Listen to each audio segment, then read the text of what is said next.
النوم السيء، جودة النوم التي لا تساعدك على العطاء أثناء النهار، كلها مسميات مرتبطة مع بعضها البعض.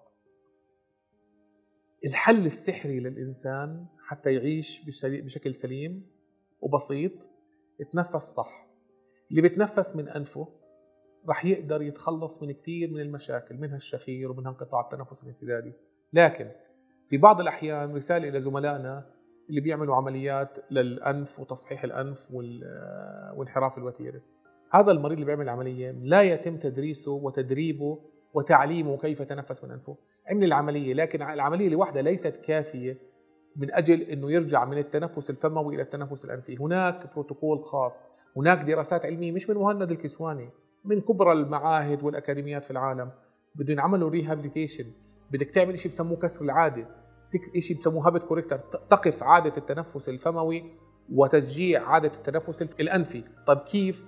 بدنا نقوي عضلات الوجه والفكين، الأوروفيشال ماسلز، ونعملها تريننج، ونعلم اللسان أنه يكون دائما موقفه والبوزيشن تبعه في أعلى سقف الحلق حتى نمنع التنفس الفموي ونشجع التنفس الأنفي. التنفس الأنفي مهم جدا وهو مفتاح الحل لكثير من المشاكل.